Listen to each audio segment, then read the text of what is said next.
আজ আমি বানাচ্ছি গুজরাটি ঠেপলা। এটা ট্রাভেলিংয়ের জন্য খুব ভালো, অনেক দিন ঠিক থাকে। এখানে আমার হাফ কিলো আটা আছে, সেই পরিমাণে আমি সমস্ত মশলাগুলো দেব। আমি দিচ্ছি 1 টেবিল স্পুন হলুদের গুঁড়ো, দেখো 1 টেবিল স্পুন ধনে গুঁড়ো,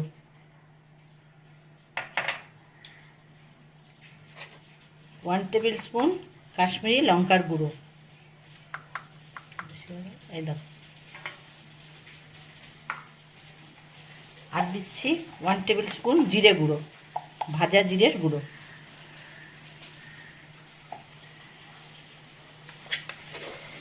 ওয়ান টেবিল স্পুন তিল, সাদা তিল। দিচ্ছি কস্তুরি মেথি, এটা 1 টেবিল স্পুন না, এটা একটু বেশি। টেবিল স্পুন গোলমরিচের গুঁড়ো, হাফ টেবিল স্পুন হিং। এবারে আমি 1 টেবিল স্পুন জোয়ান নিয়েছি, এটাকে আমি হাতে রগড়ে দেব, তাহলে এর গন্ধটা বেশি ভালো হবে।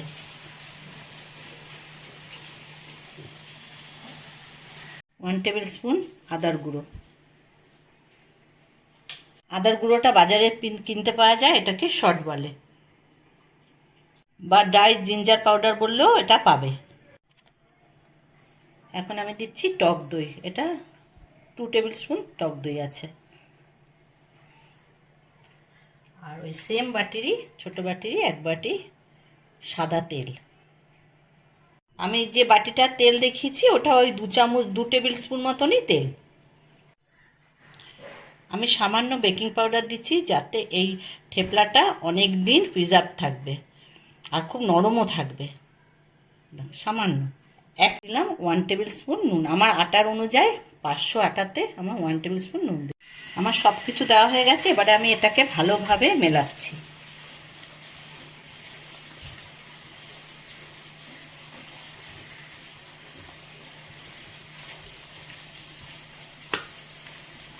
ভালোভাবে আমার মেলানো হয়ে গেছে সব কিছু।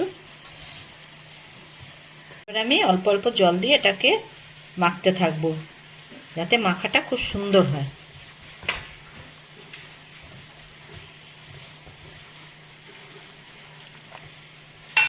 দেখো মাখা আমার হয়ে গেছে। মাখাটা হয়েছে কেমনভাবে বুঝবে দেখাচ্ছি। বুড়ো আঙুল দিয়ে এরকম চাপ দেবে আর দেখবে আটাটা আঙুলে লাগছে না। দেখো এরকমভাবে চাপ দিয়ে দেখবে, তাহলে বুঝতে পারবে যে আটাটা খুব ভালো মাখা হয়েছে। এবারে আমি এটাকে ঢেকে কিছুক্ষণের জন্য রেস্টে রেখে দেবো।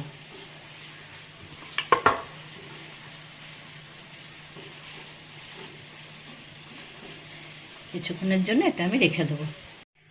20 মিনিট মতন এটা আমার রেস্ট ছিল। এবারে আমি এটা লেচি কাটছি। দেখো সবগুলো আমি লেচি কেটে নিয়েছি। আর এটা যখন বেলবো আমি কিন্তু আটা দিয়ে বেলবো না, আটা দিয়ে বেললে এটা শক্ত হয়ে যাবে।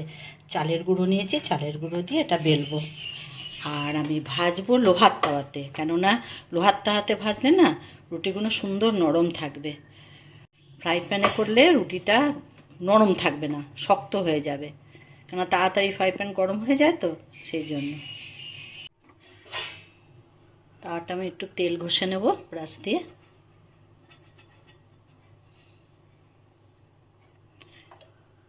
ভাবে বেলে নিয়েছি, বেশি মোটা না বেশি পাতলাও না। একটা বেলে আমি তোমাদের দেখালাম। আর এখানে দেখো আমি এটাকে খুব সুন্দর করে ভাজতে হবে। আমার বড় তাওয়া তো আমি একবারে দুটো করে করছি। দেখো সেটা ভালোভাবে শাঁকা হয়েছে, এটা সামান্য একটু তেল লাগাচ্ছি।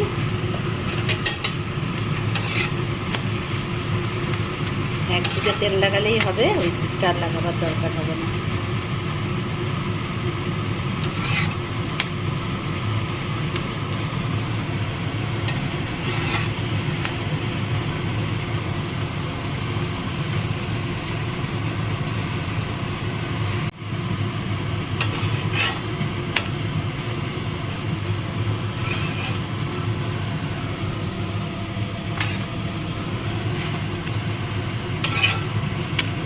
এটা ঠান্ডা হওয়ার জন্য এরকম আমাকে ছড়িয়ে রাখতে হবে।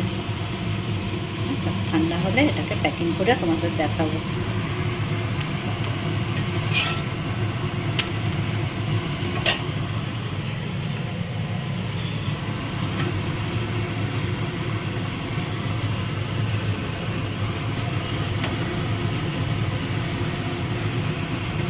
একটু ঠান্ডা হতে দিয়েছি।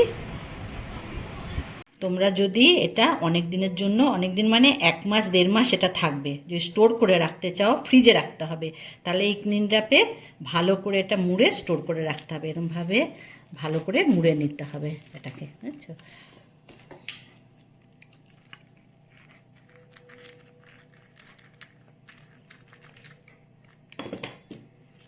এরকমভাবে মুড়ে